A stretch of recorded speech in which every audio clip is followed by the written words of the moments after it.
Ciudades.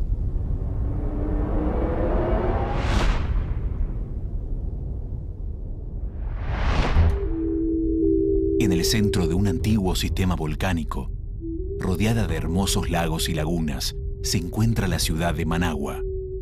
Managua era una población muy larga, a la orilla del lago Solotlán. Es difícil precisar desde qué fechas estaban asentados la población originaria en Managua. Es probable que tenga unos 6 u 8 mil años. Los nangrandanos, descendientes de los chorotegas, se asientan sobre la costa del lago Managua. Managua, en lengua náhuatl, quiere decir extensión de agua. La organización en general era, digamos, primero el aspecto religioso, después el aspecto militar, que normalmente iban juntos, y luego el aspecto político, que se hacía a través de asamblea. En el caso de Nicaragua, estas asambleas estaban dominadas por gente mayor que se llamaban monéxico. A los hombres más ancianos y sabios del pueblo se les llamaba huehues. Los huehues eran los encargados de pintar sobre cuero de venado el testimonio que da cuenta de su cultura. En todos los países de América, la población originaria escribía en cuero o en rollos de árbol. Era ideográfica la escritura, y estos se llamaban los códices. En junio de 1524, bajo el liderazgo del capitán Francisco Hernández de Córdoba, llega una delegación de españoles a Managua. Los españoles vinieron a Nicaragua por el sur, procedentes de Panamá. Probablemente Nicaragua es el único país donde los españoles envían una misión diplomática.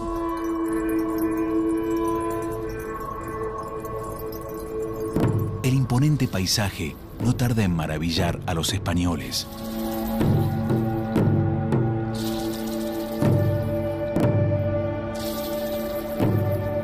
Fray Bartolomé de las Casas diría: es un paraíso del Señor, uno de los deleites y alegrías para el linaje humano, todo cumplimiento y provisión para vivienda, recreación y suavidad de los hombres. Fray Bartolomé de las Casas. A su llegada, los españoles encuentran dos estados tribales que se destacan del resto. Uno liderado por el cacique de Aranguén y el otro por el cacique Nicarao. Se desarrollaron dos teorías acerca de la actitud política e ideológica de ambos caciques. Entonces dijeron que Nicarao, que había dicho que sí a la parlamentación con la misión diplomática que le enviaron los españoles, se comportó como un traidor, como un entreguista. Y que dirían gente que se resistió militarmente es un patriota. Entonces la izquierda reivindica a Dirian Gen y la derecha reivindica a Nicaragua. Lo cierto es que, de acuerdo con los documentos de los cronistas de Indias, hubo un acuerdo entre ambos caciques para combatir de manera conjunta al invasor. De manera que las dos teorías son falsas. Los originarios se resisten a la conquista, pero ante la superioridad militar de los españoles, se repliegan en las sierras para combatir desde allí a las tropas invasoras. Los conquistadores destruyeron todos los códices, excepto algunos que han logrado rescatar los mexicanos. En el caso de Nicaragua no hemos rescatado ninguno. Bueno, Managua es una ciudadela, hombre. Estamos tranquilos aquí.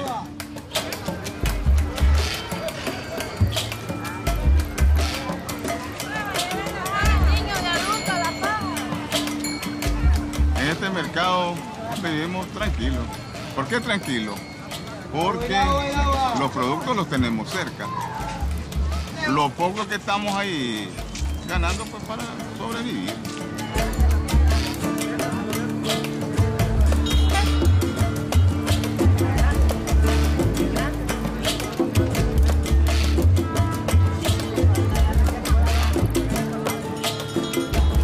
Yo vendo cosas de películas, sí. Y paso mi vida tranquila. ¿Has visto estos juegos?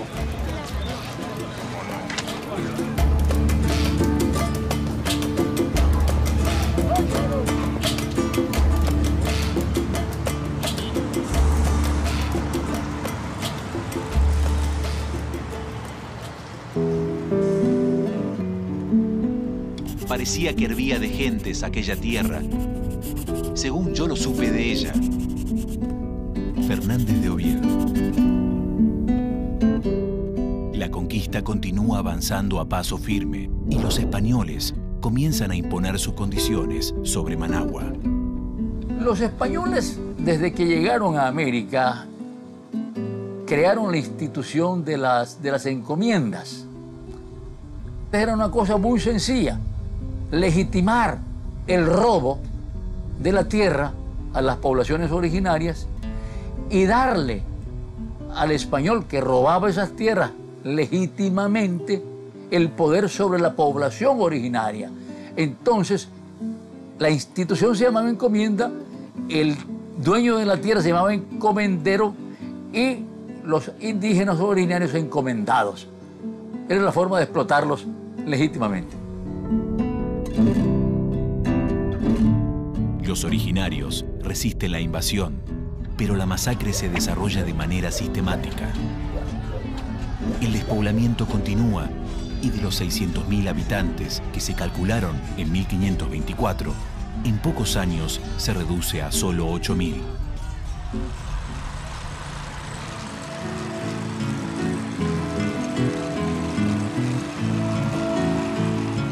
Actualmente, tras más de 500 años de mezcla poblacional, los mestizos son mayoría entre los habitantes del territorio nicaragüense.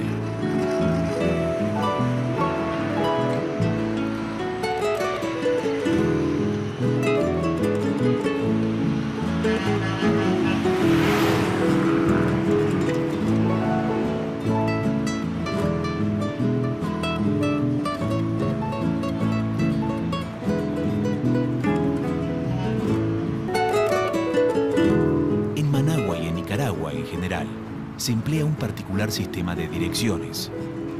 No se utilizan nombres ni números de calles, sino que se indican puntos particulares como referencias en el momento de indicar la dirección de un sitio.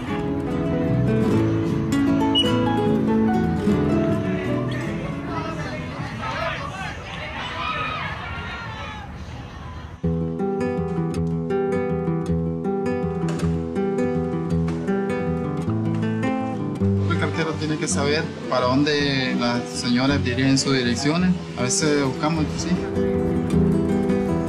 No se hace mucho complicado.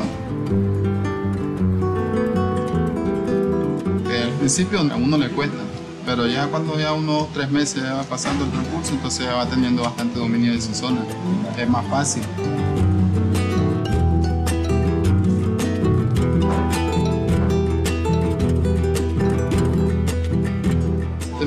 UBA, media al sur, estamos hablando de que tengo que buscar en esa media cuadra, preguntar en casa a casa, entonces se nos atrasa más. Mire, fulano de tal no es aquí o en la otra casa. Por lo general dice media y a veces son 20, pero las mismas personas de ahí, de la cuadra, ellas los conocen. Este es barrio Los Martínez, del entrar del 17,5 es 1 kilómetro para adentro, para abajo.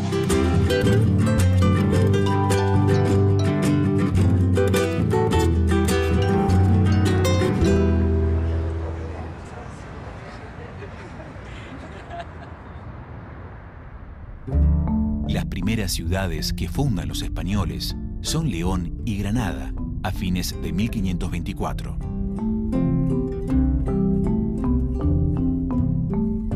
Rápidamente, estas ciudades crecerían a la par, mientras que Managua se sumergiría en un larguísimo letargo.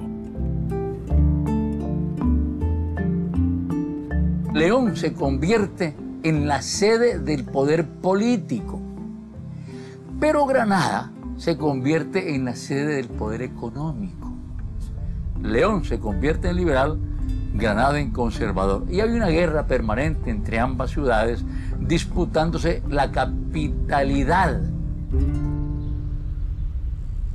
A fines del siglo XVIII, los pobladores de Managua pasan por una situación crítica. Las sequías azotan las cosechas y las autoridades españolas asfixian al pueblo con un despiadado sistema tributario. El abuso del poder español no tarda en generar crecientes protestas organizadas de sus habitantes, tanto nativos como españoles. Con este trasfondo, llegan a Managua las noticias de los levantamientos independentistas a lo largo y ancho del continente. En Sudamérica y luego en México, los mestizos y criollos americanos inician el camino de su emancipación. En Centroamérica no hubo revolución independentista. En Centroamérica hubo movimientos independentistas muy reducidos a personalidades ilustradas. De manera que en Centroamérica la independencia se da por gravedad, porque ya no había otra forma de subsistir que siendo independientes. Las élites de las distintas regiones centroamericanas inician un proceso de autonomía que concluye con el Acta de Independencia, que finalmente será reconocida por los representantes de la corona. Pero Centroamérica se une a México. Y hay fracaso en esa unión cuando fracasa el imperio de Iturbide en México. Y otra vez regresa el problema de si nos independizábamos o no, y a la fuerza tuvimos que independizarnos el 1 de julio de 1823, en contra de lo que se dice que la independencia fue el 15 de septiembre de 1821. El general José Francisco Morazán Quesada encarna el ideal de unión centroamericana, pero en 1837, una revolución en Guatemala culmina con el fin de la República Federal de Centroamérica. Morazán no verá materializarse su proyecto. Resultado del fracaso de la Unión Centroamericana, el 30 de abril de 1838, Nicaragua ingresaría a la historia como una república independiente.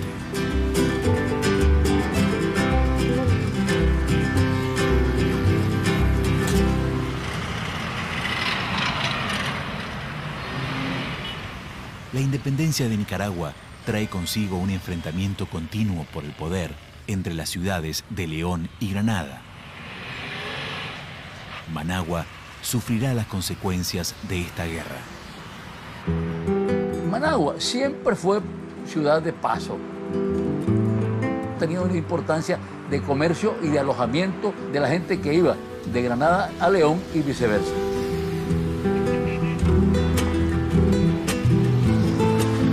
Pero en 1852 la convierten en capital precisamente para lograr estabilidad política, para evitar las guerras permanentes entre León y Granada.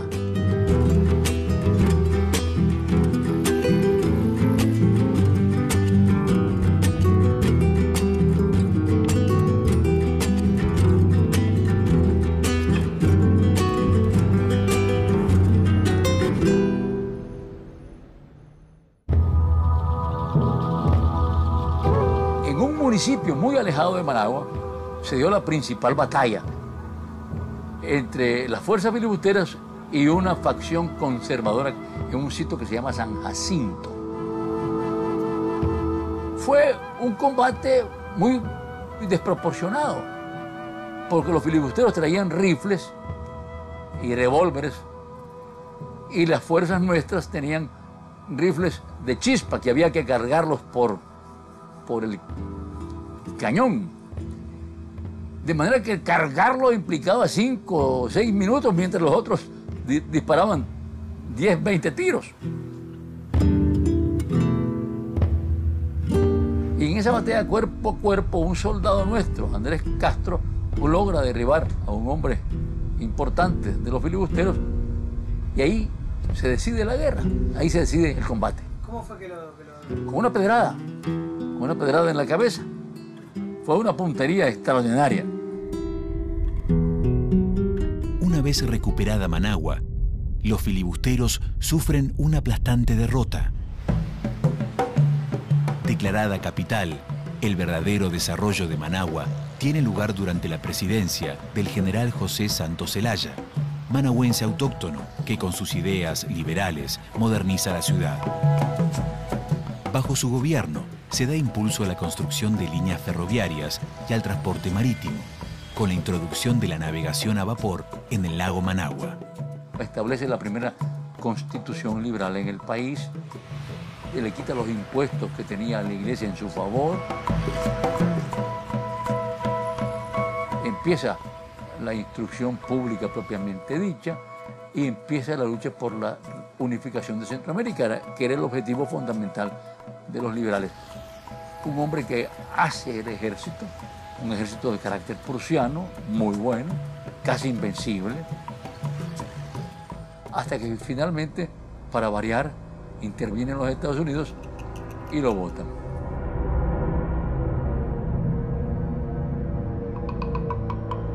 Los Estados Unidos armaron una revolución en la costa del Atlántico que viene de la costa hacia Managua.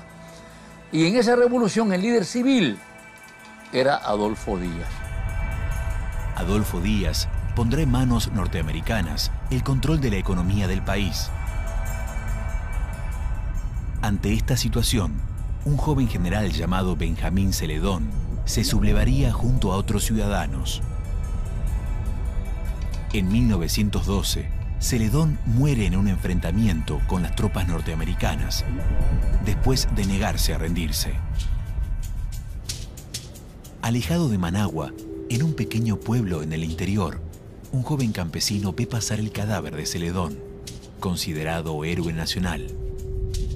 Este hecho quedaría grabado en su memoria. Se trata de Augusto César Sandino, quien entonces tenía 17 años. Estados Unidos permanecería ocupando el país hasta 1933. Adolfo Díaz justifica esta invasión declarando: Nicaragua es un país débil y pobre que no puede resistir a los invasores y agentes del bolcheviquismo mexicano. Adolfo Díaz.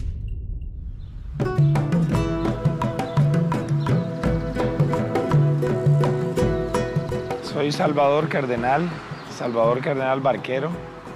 Hago música, sobre todo me dedico a componer canciones.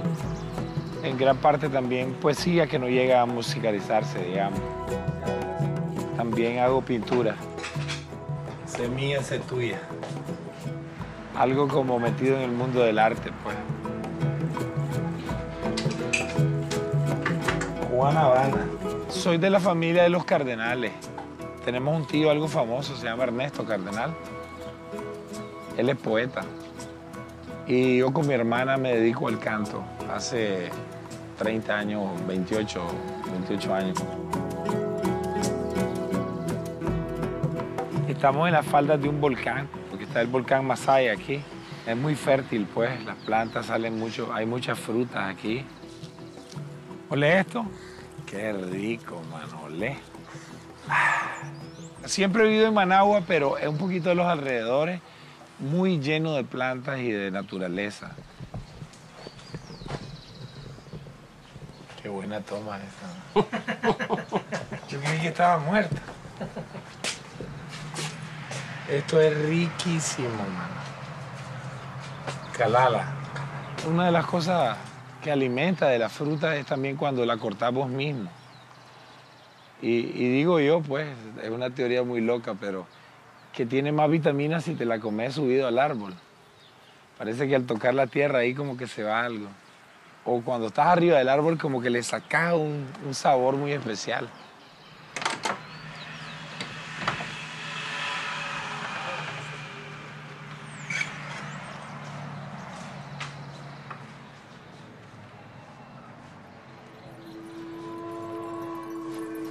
¿Qué es eso, Salvador? Ah, un ángel.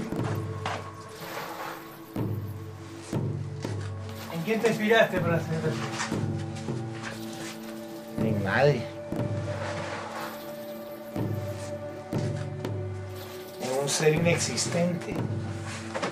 Pinto aquí, pinto en el museo, pinto en el rancho, en todos lados.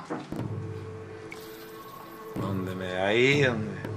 No uso ni bastidor para pintar, ni caballete. Pinto ahí, donde salga. Eso es lo bueno de mi pintura, que si se mancha o algo, lo vuelvo a hacer, lo repinto. Siempre lo enriquece. ¿Ya? Sí, pues. Es más, para no perder esto. Y, pero aquí no.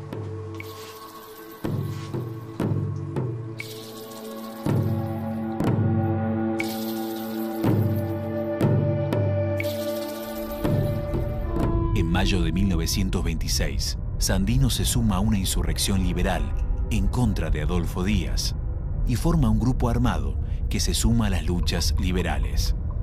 La rebelión está apoyada por el gobierno mexicano, mientras que Estados Unidos respalda a los conservadores. Las fuerzas guerrilleras de Sandino crecen, ganando el apoyo de los campesinos. Poco tiempo después, liberales y conservadores pactan que Díaz continuaría siendo presidente hasta las elecciones de 1928 y que Estados Unidos requisaría las armas de ambos bandos, a la vez que supervisaría el proceso electoral. Ese pacto no lo acepta el general Sandino se va a la montaña y empieza una nueva guerra, ya no civil, sino una guerra de liberación. Desde Managua, el comandante estadounidense le hace llegar una carta a Sandino pidiéndole que deponga las armas y las entregue bajo la amenaza de proscribirle y perseguirle. Sandino respondería entonces una de las más hermosas frases dichas en nombre de la libertad de las naciones americanas. Yo quiero patria libre o morir.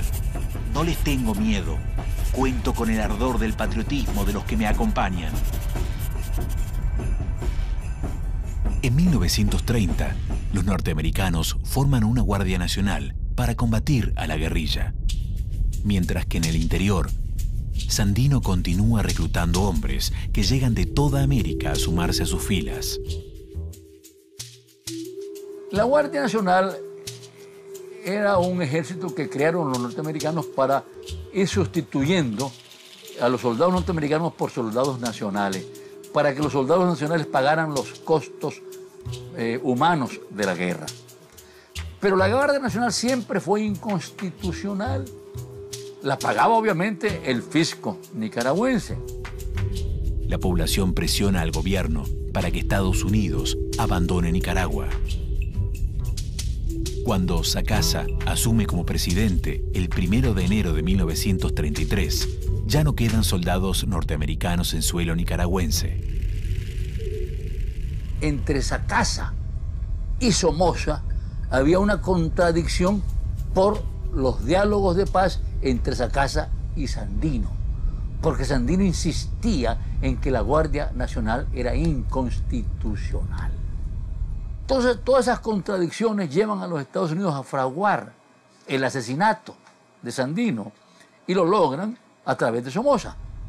Al año siguiente, Sandino, junto a una pequeña comitiva, abandona el refugio de las sierras y llega a Managua para acudir a una cena invitados por Sacasa. A pesar de las advertencias recibidas, Sandino no creía que Somoza pudiera traicionarlo. A la salida de los jardines de la casa presidencial, el vehículo en el que viajan es detenido. Inclusive hay una fotografía de ambos dedicada por Somoza a Sandino. Finalmente lo traicionó. Estaba muy empeñado en la paz y cayó en la trampa. Más tarde, en las afueras de Managua, Sandino y sus acompañantes son fusilados. Managua se paraliza. La noticia del asesinato de Sandino corre rápidamente. Fue un reguero de noticias sorda, pero en América y en Europa fue inmediato. Los cables internacionales, las agencias internacionales, la reacción popular en toda América Latina fue extraordinaria en favor de Sandino. Pero ya empieza otro tipo de lucha porque los lugartenientes de Sandino no tenían la capacidad para continuar la lucha, porque ya se habían prácticamente desarmado.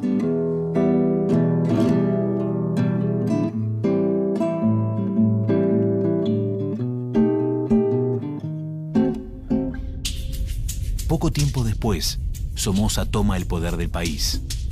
Su dictadura se extendería por décadas.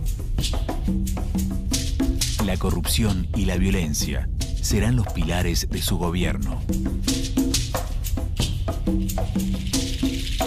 Aunque el general Somoza es asesinado en 1956, sus hijos mantienen el régimen de la dinastía hasta 1979.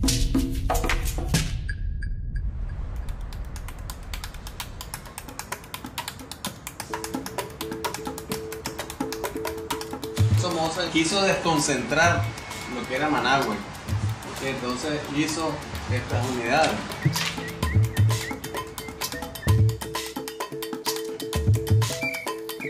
Esta es la zona industrial, pues prácticamente, que de industrial no hay nada porque las fábricas se acabaron y todo eso las vendieron. Ustedes se dieron cuenta que aquí vendieron el ferrocarril. Hace mucha competencia a las empresas, dice, y no sirve, es mucho, entonces lo vendieron como chatarra. Y ahí se acabó, y era bien barato, ¿no? Pero como no le interesaba.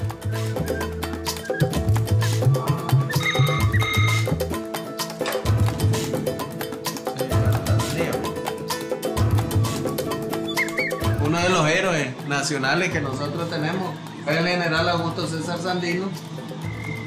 Ha permitido que ahora nosotros estemos acá en este momento, porque si él no se ha enfrentado en su momento pues al imperialismo, nosotros, quién sabe, estaríamos en otras condiciones. Humberto. Sí, dígame. Dice que hubo una salida de incendio aquí del tope sur de Bello Horizonte. Sí, correcto, vamos para allá a la unidad. ¿Cuál es la situación? Un 04, semáforo Tolotelchele, 2 abajo. Estate atento entonces con el abastecimiento. Correcto.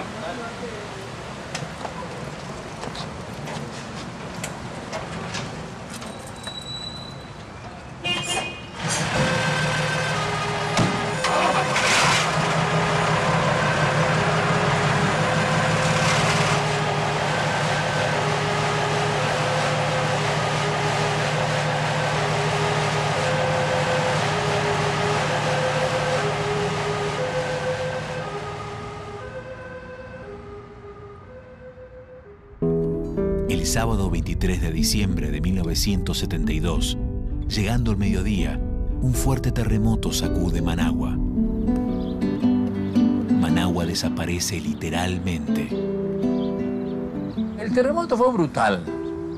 Managua es una ciudad muy mal construida, con edificaciones muy antiguas.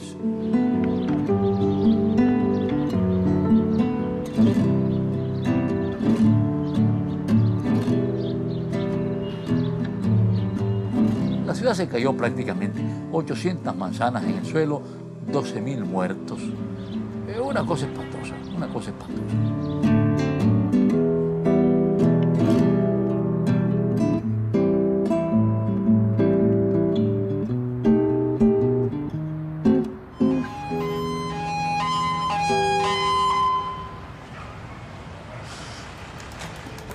Mi nombre es Humberto García Muñoz. Soy un bombero profesional desde muy joven. También fui estudiante de economía, hasta cuarto año de economía. Mi trabajo ha sido únicamente de bomberismo, porque desde joven yo creo que ya lo traía en la sangre. En el momento del terremoto para mí fue muy triste. Mi vecino me decían, bomberito, vení para acá. Yo apenas tenía 19 años. Me acuerdo que la casa de una vecina, 2 pisos, cayó y quedó aterrada y nunca se me olvidó el nombre, que se llamaba Violeta Gómez. Me llamaba a grito partido que iba a salvar. Y como mi casa estaba a 3 cuadras de la estación de bomberos, en aquel tiempo ahí en el Herrera Nacional, entonces yo voy a pedir auxilio. ¿Y cuál es mi excepción? Que el mismo estación de bomberos está en el suelo.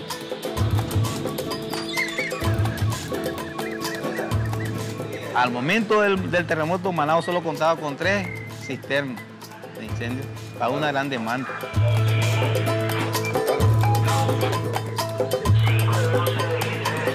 Ya me quedó esa concepción de ser más bombero, en más ayudar. Esa concepción del terremoto, de querer ayudar a la gente, sin distingo de que sean pobres o que sean ricos. Esa caridad de servir.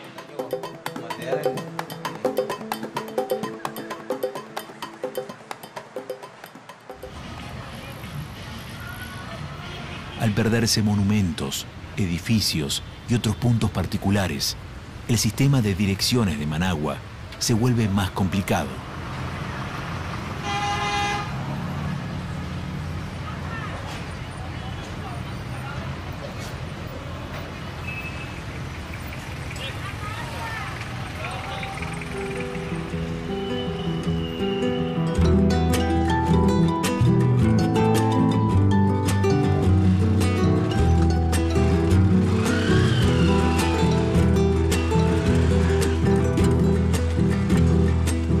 Hay muchos lugares que ya no existen a causa del terremoto. Hay varios lugares de edificios que ya no existen. Lo que es la Catedral Vieja solamente quedó nada más lo que es el mixto. Es un punto de referencia más exacto. Entonces allí es que uno viene ya conociendo y relacionando los viejos con los nuevos. Buenos días, Correo de Nicaragua. Independientemente que ya no exista, pero sí entre la gente, entre los nicaragüenses, siempre están ellos. Pero hay una cosa muy importante. El terremoto pone al descubierto en la clase media la voracidad económica de Somoza, ya el tercer Somoza. Somoza acapara la cooperación internacional y virtualmente se la roba. Pero lo más importante es que acapara la tierra.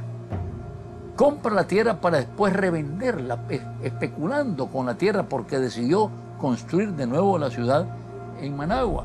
Entonces esa voracidad dejó por fuera de todos los negocios de la reconstrucción a la clase media y la clase media alta, que tradicionalmente había sido la asociada con Somoza. Y a partir de 72 hay una inflexión hacia arriba del movimiento revolucionario.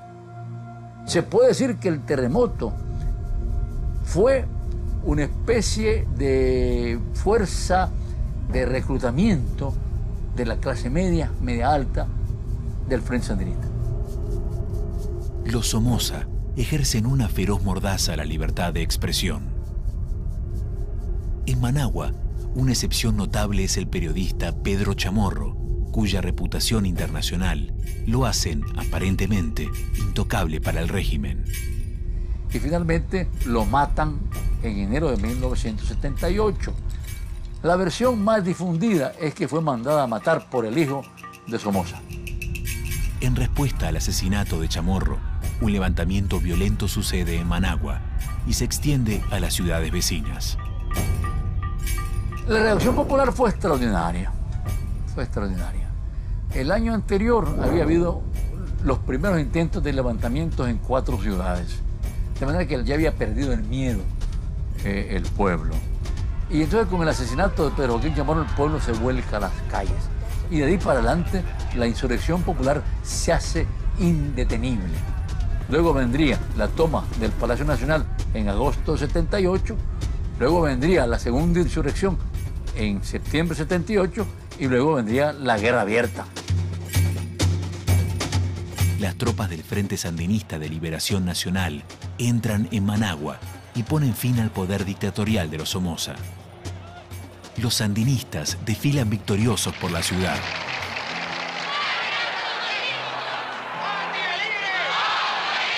Pero han heredado un país indigente, un sistema sanitario insuficiente, con altos índices de analfabetismo e indigencia. Bancarrota total. Bancarrota total. Somoza se llevó toda la plata.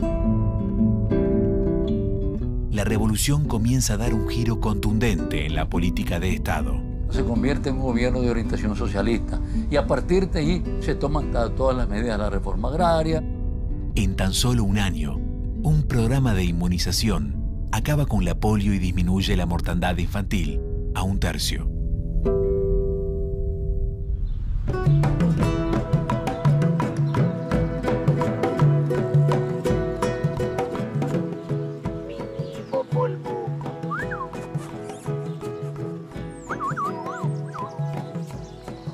Este es el Popol Vuh.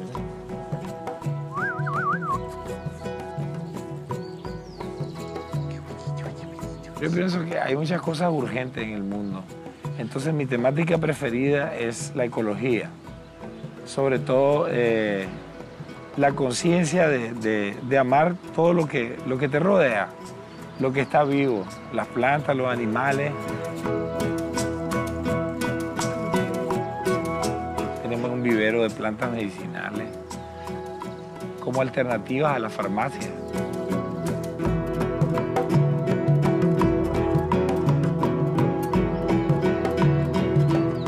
Todo lo que está ahí natural, respetarlo y quererlo, porque al fin y al cabo es incopiable. Está más allá de nuestro entendimiento. Apenas si medio entendemos un poco de nosotros mismos. Hola. Estamos desbaratando nuestra propia casa, nuestro planeta, pues.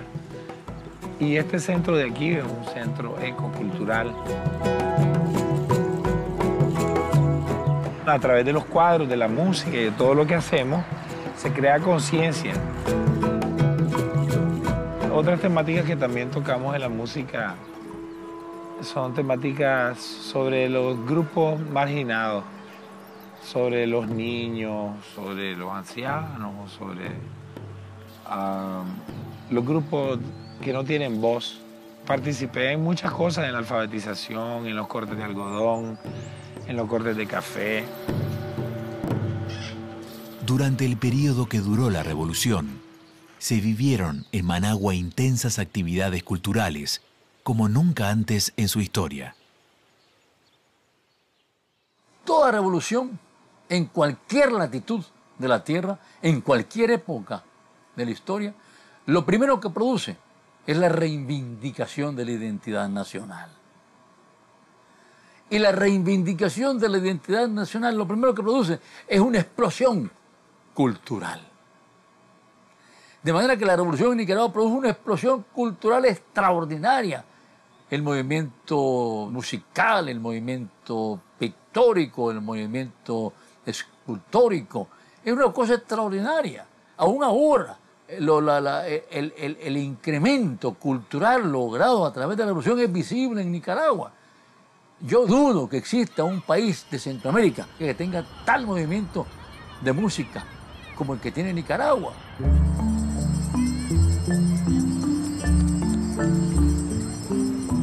Sobre todo me interesa subrayar el hecho del aspecto cultural popular.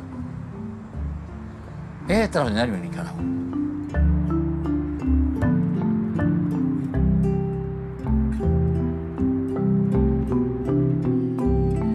Por más de 50 años, el Palacio Nacional, en la plaza principal de Managua, había sido utilizado como oficina gubernamental. Durante la revolución, los sandinistas toman el edificio y lo ponen al servicio del pueblo, como sede de actividades culturales y sociales. Sus diferentes salas ofrecen muestras de arte, historia y cultura nacional y extranjeras. La Revolución Popular Sandinista avanza hacia una sociedad más justa que contempla los intereses nacionales.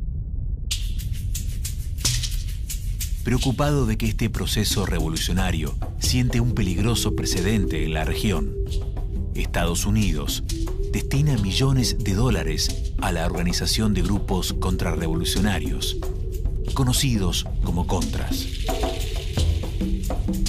Por supuesto que los Estados Unidos jamás aceptó la revolución. Se declara enemigo del Frente Sandinista y del gobierno sandinista. En las elecciones generales celebradas en 1984, Daniel Ortega, líder de los sandinistas, obtiene el 67% de los votos. Había muchas expectativas, tanto dentro del sandinismo como de la oposición, porque estas elecciones se pretendía que fueran la legitimación del proceso revolucionario. El gobierno de Ortega debe hacer frente a un país destruido por la guerra.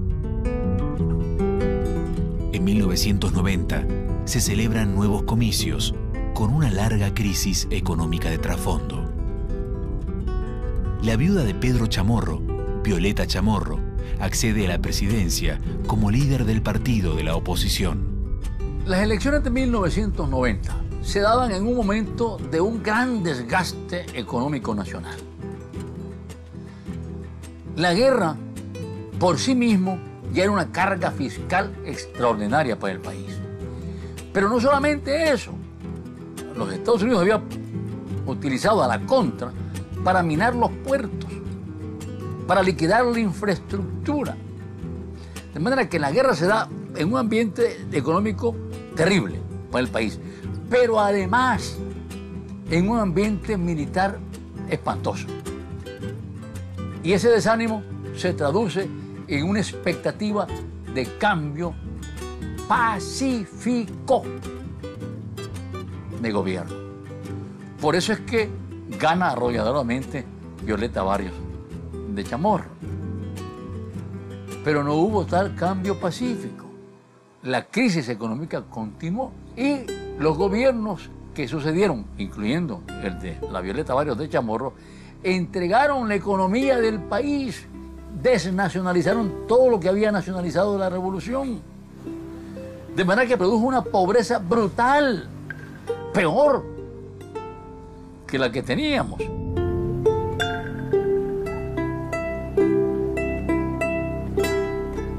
En el 2001, en la clase media en Nicaragua, yo creo que una buena parte de la población compró la idea de que ya no era posible el regreso de ningún gobierno de orientación socialista en América Latina.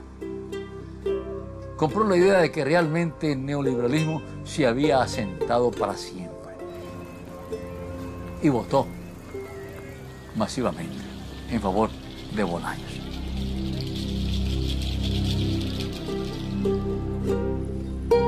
A pesar del clima imperante en el apogeo del neoliberalismo en la región, los sandinistas vuelven a elegir a Daniel Ortega como líder del partido.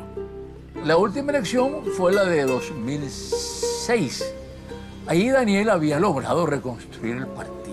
Y había cambiado el panorama completamente en América Latina y en general en el sur. Los Estados Unidos estaban empantanados en Irak, empantanados en su famosa lucha contra el terrorismo.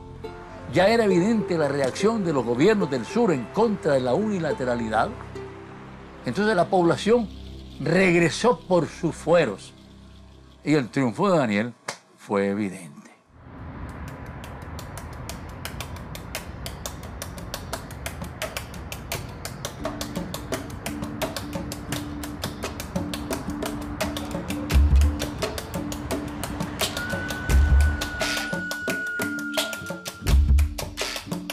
Aquí está el plano de Managua. Entonces aquí nosotros nos damos cuenta de dónde es, por ejemplo, la emergencia.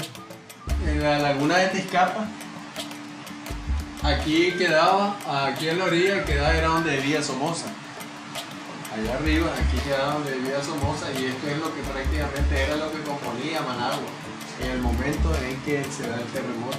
Pero luego ha venido ampliando hacia los lados.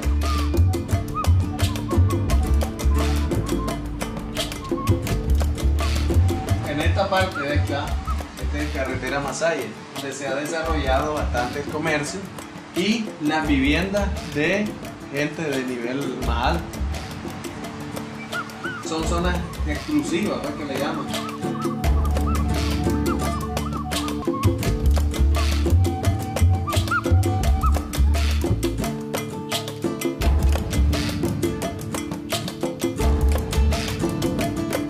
Mientras que esto que ustedes ven acá es de gente de menor nivel.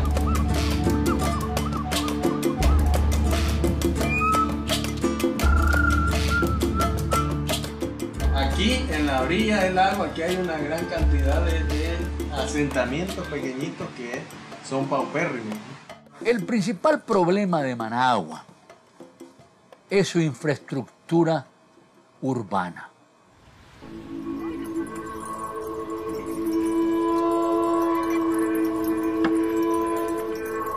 Después del terremoto, Managua se desarrolló sin ningún plan.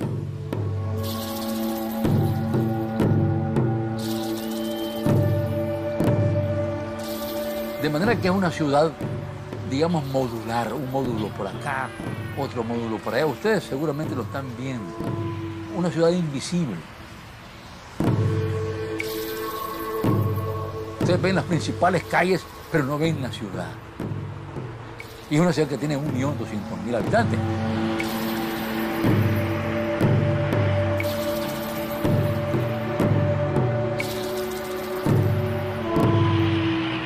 Los inviernos copiosos producen grandes corrientes que bajan del sur hacia el lago y destruyen la ciudad.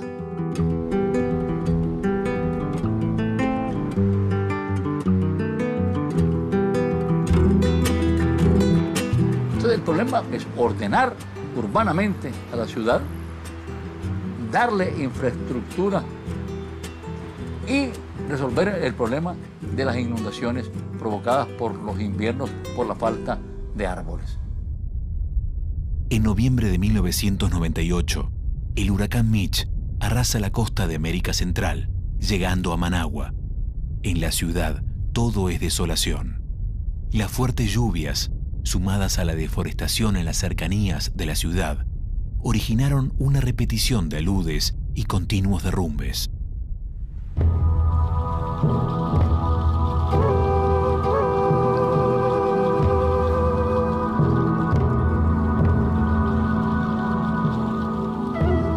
Managua sigue creciendo al margen de su lago.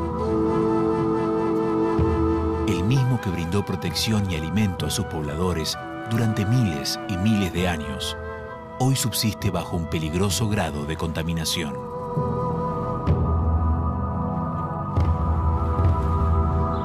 La constante expansión de la ciudad hacia las sierras de Managua ha erosionado los frágiles terrenos del piedemonte.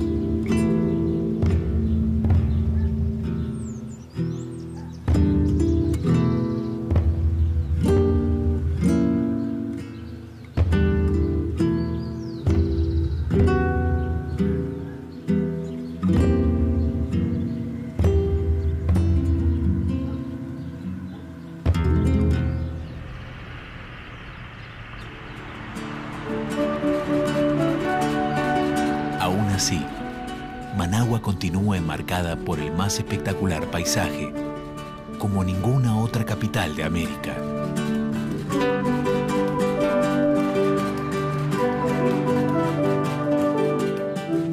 Managua es una ciudad invisible que guarda en sus calles el secreto de una historia de lucha y hermandad.